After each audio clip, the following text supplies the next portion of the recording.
Bħalma kien propost fil-manifest elettorali tal-Partit Laburista, il-membri ta' korpi dixxiplinati bħal pulizija, l-armata, il-gwardjani tal-ħabs u l-protezzjoni ċivili se jkunu jistgħu jsieħbu funjin tal-għażla tagħhom.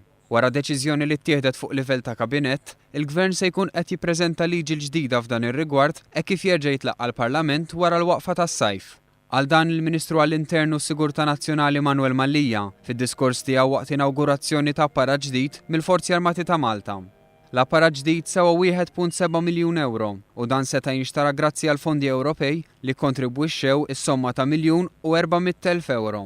Permezz ta' dawn il-fondi, il-Forzi Armati setet takkwista żewġ rigid hull inflatable boats kif ukoll kameras u apparat apposta ta' komunikazzjoni bir-radju. Il-Brigadier Martin Xwiereb qal li dan l-investiment itejjeb l-effiċjenza tal-ħidma tal-Forzi Armati. Utilizzajna il-fondi tal-Unjoni Ewropea biex 75% ta' din in-nefqa issir mill-fondi tal-Unjoni Ewropea, però l-fondi jużajnihom mod għaqli. Kienet kif għad diġà kien investiment, però ma kienx sempliċement infiq. Mallija ringrazzja lill membri tal-Forzi Armati għal ħidma u s-sagrifiċċji tagħhom, b'mod partikolari fix-xhur tas-sajf. Huwa qal li twaqqaf unit biex jisma' l-ilmenti tal-membri tal-Forzi Armati u żied jgħid li dan diġà beda jopera.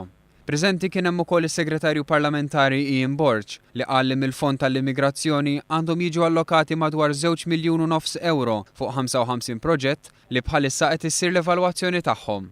Huwa qal ukoll li hemm 21 miljun euro oħra taħt il-Programm Ewropew tal-Fruntieri 2013 fejn din l-allokazzjoni taħt dan il-fond hija l-ikbar waħda f'dawn is-7 snin.